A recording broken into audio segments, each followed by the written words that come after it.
Welcome to Shadow of Truth, and today is Monday, March the 13th, 2017, and your hosts are Rory Hall from thedailycoin.org and Dave Kranzler from investmentresearchdynamics.com.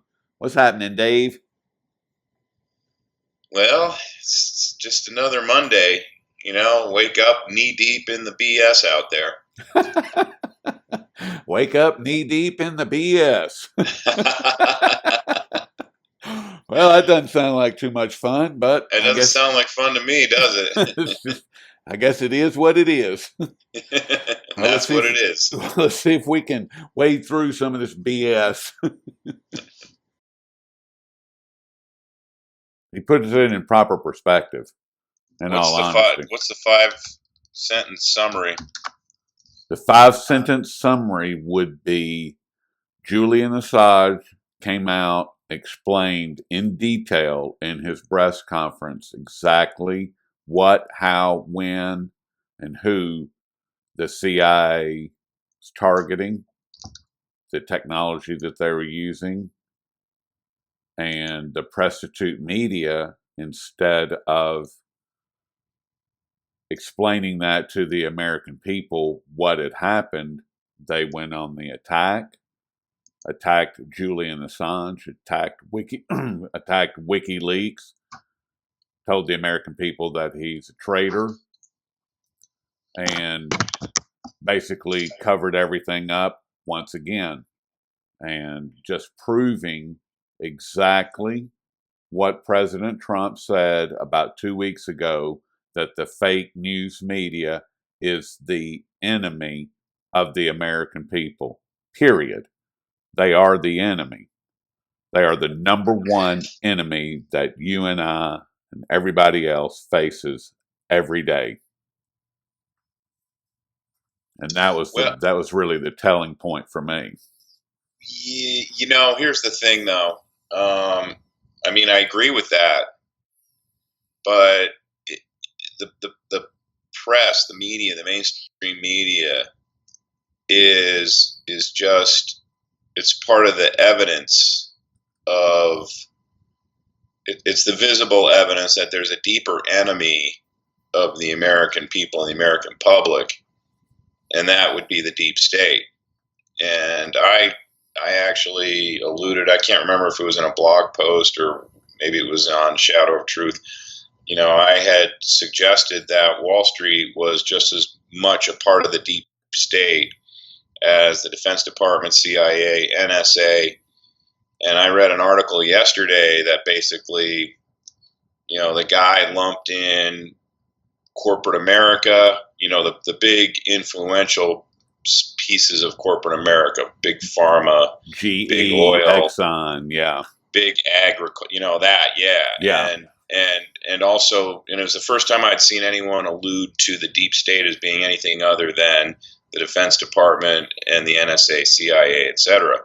And it also, Wall Street's part of it as well. Yes. And the media is just the, that's just the mouthpiece that the public hears. That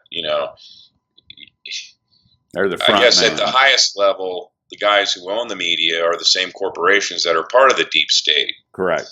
And the problem is that I just had a discussion with my mom not too long ago today. She's like whining about Trump and this and that. And I'm like, look, you want to keep believing what you're hearing on CNN and reading in the newspaper, that's fine, but that's not what the truth is. And she was whining about how Trump, is sequestering himself from talking to the media. And I was like, well, I don't blame him. The media is his enemy just as much as the deep state is that he's trying to dismantle. And I think he's going to lose, unfortunately. But that's where the real enemy is. And it goes back to that famous Eisenhower quote. I guess it was, he issued it as he was leaving office. Yep. About the military complex, etc. And that's where we are now. That's exactly where we are. And that article that you alluded to, I can't remember the name of it, but I glanced over it earlier. And yes, without funding, nothing happens. Without funding, the surveillance industrial complex doesn't exist. Where do they get their funding? From the black budget of the Treasury. Where does that money come from? The ESF, which is tied to the Federal Reserve, which is tied to all the big banks on Wall Street, which is tied to all the corporations, the big mega corporations, the Halliburtons, the GEs, the Disney, those guys, those scumbags that, like you said, all own the mainstream media. They own, Clear Channel is proud to announce that they have 80% coverage of all the radio stations in the United States. 80%. That's disgusting. That should be criminal. Actually, it is criminal. It was criminal until Bill Clinton's FCC Act of 1996, which took away the regulations in terms of how many broadcast media assets any one company could own, and there was still some restrictions on the number of newspapers anyone could own, and cross ownership between broadcast and newspapers, and that's all been removed, and that was, it paved way for what we have now, which is basically, I've been saying this for well over a decade. When I started getting into the precious metal sector in 2001, and I started reading about all this stuff that, people might consider the dark side. But when you look at it, it's like, holy crap, look what's been done to us. Yes. And I said, it's not us. It's not, it's us versus them, and them being the government. And the government is collectively corporate America, Wall Street, and, the various elements of the governmental deep state. The whole thing is so far reaching that it's almost hard, it's almost difficult to wrap your brain around it. And if you're someone like your mom, my mom, just the regular person, not such as you or I or any of our audience that are eyeball deep in this stuff every day, that it's difficult for me to wrap my head around it. I can only imagine what it's like, when you or I start discussing this with friends or family, and they just start glazing over, and it's like, oh, you're freaking crazy, because they don't know the interconnectedness of everything and how black is white and up is down, east is west. All of it has been flipped on its head, the whole thing, the entire system. And until you can accept that, then it's going to be difficult to reach them. And it's just that simple. It's the reason why they can get away with it is they're exploiting the basic human defense mechanism of hope and denial. You have to have hope, about the future. Otherwise, why even get out of bed the next day? Seriously though, and your denial is it's your defense mechanism to let you just block out your willingness to look at the truth. Obviously we've dealt with that, you and I, on a personal level, and we got over it. And that's part of the reason why I think it's easier for us to look at this and accept it and say, this is what it is. It's not pleasant, but this is reality. Right. And I think people would rather, it's easier. Just like it was easier for Hillary Clinton to blame her loss on the Russians. That's not why she lost. It's not even close to why she lost. Right. There was nothing. The Russians had nothing to do with it, but it was easy for her to throw that out there as an excuse, and people buy it. Oh yeah, well that must be the explanation. Russia hacked the election, and then it's just total nonsense. The fact is, there's a reality about what's happened in this country. And everything that we were brought up to believe and were brainwashed with going through school is not true. None of it. None of it is true. And it's gotten worse since you and I left school 30 years ago. Yeah, absolutely. And, there is, there is an element to the millennial generation. Again, and I know a lot of them, and I've dated women who have kids that are part of the millennials, and you talk to them, and it's like they know something's really, really wrong, and a lot of them even understand that 911 was the official explanation for that is total BS. But at the same time, they're only willing to look at it to a certain extent, because again, it goes back to, geez, what's the sense of even trying if this is what we're up against? And And I don't know how this is gonna. I don't know how this gets fixed. I think you have a giant reset, and it's going to be ugly and painful. and it all And goes. I want to tie this back into what we normally talk about, which is the markets and the economy, gold, silver, and that's where it actually started. If you go back, and we actually can look at we actually have a start date, which was December 23rd, 1913. That's when the lie began. So they've had 100 and whatever, 3 or 4 years, 4 years to perpetuate this lie. We've discussed this before as well. Once the currency becomes corrupt, which it did on that date, then every other aspect of government has to become corrupt in order to cover up the lie that the currency is telling, period. And gold outs that lie at every turn. So gold has to be put in the corner, never discussed, stolen at every turn, retain its value, but not for the public, only for the scumbags in charge, and the lie is perpetuated from there, and it has to continue. If you've ever told a lie in your life, Dave, then you know that depending on how that lie goes, that it has to continue to grow and fester and get bigger and more out of control. Can you imagine on a federal government scale, which is what we're talking about?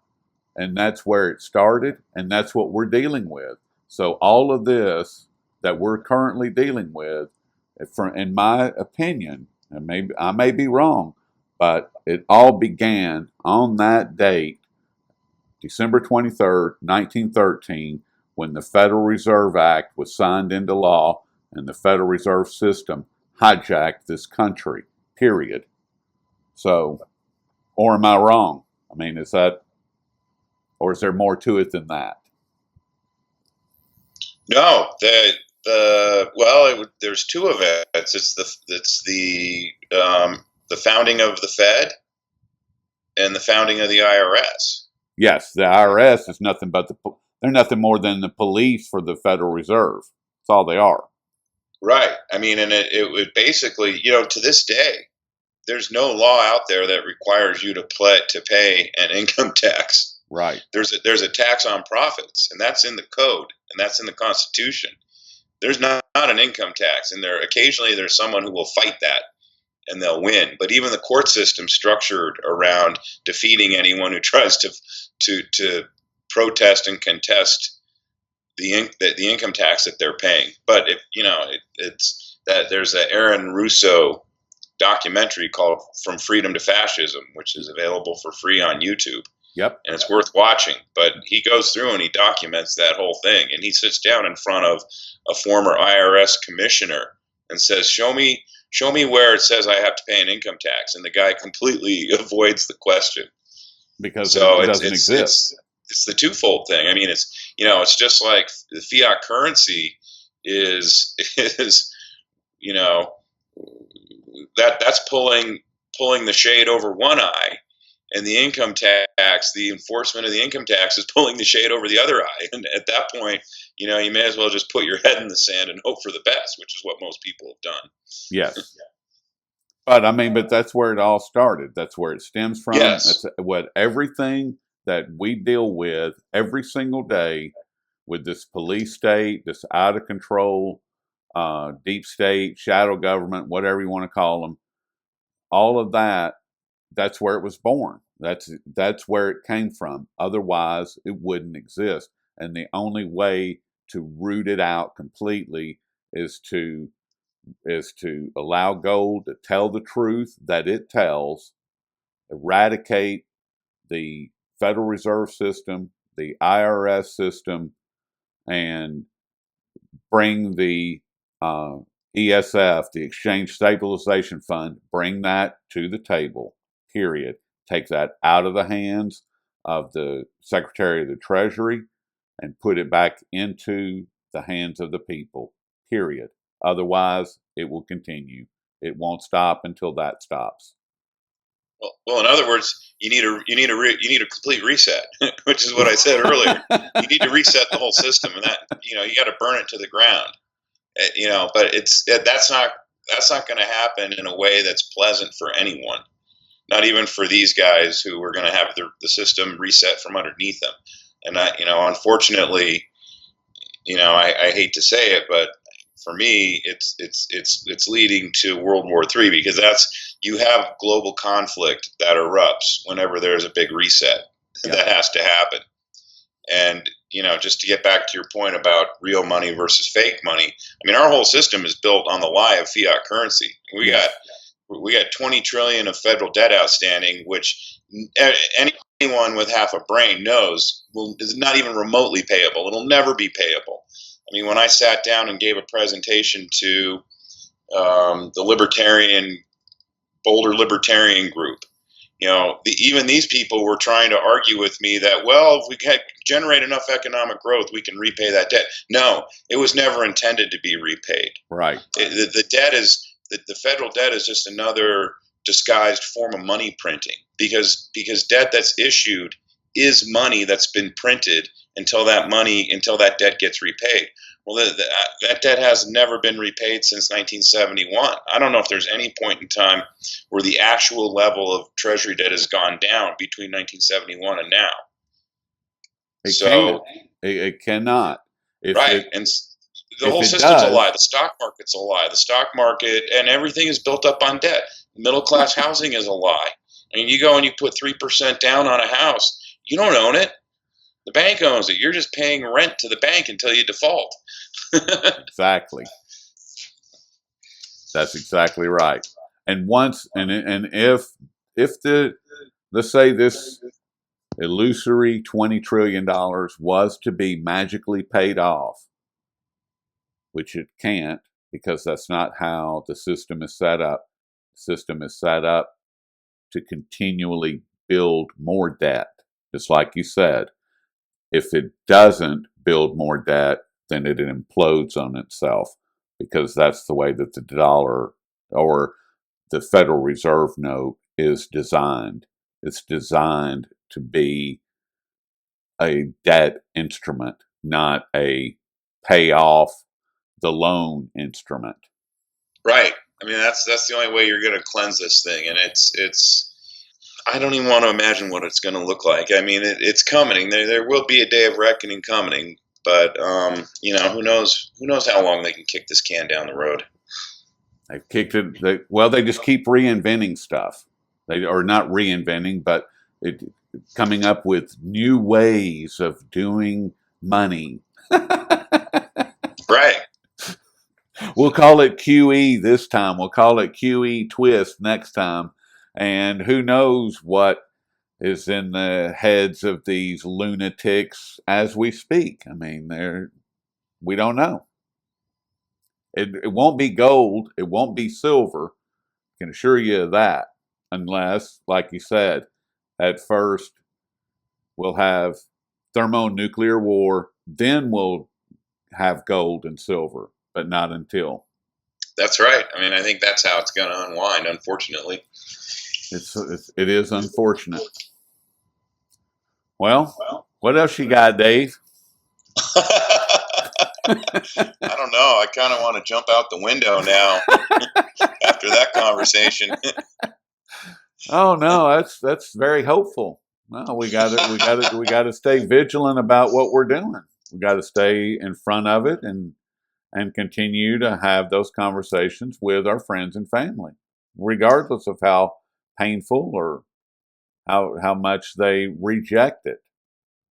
I mean, I love my wife very much, and the trans to see the transformation in her, to see the transformation in my mom, it's been incredible. I wouldn't trade it for anything.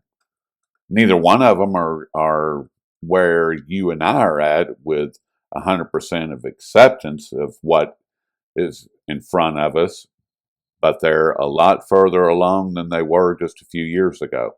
A lot further. They can look at it and they can listen to what I say and know that I'm not crazy. So we got to keep pushing. Yeah, I agree. So how's that sad? Make you want to jump out a window?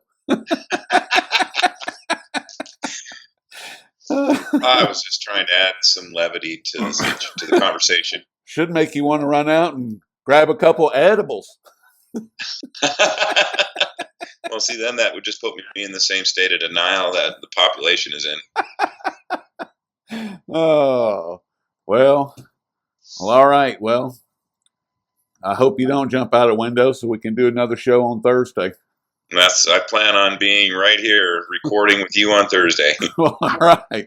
Well, we'll pick it up then and see where we stand. Talk to you later. All right.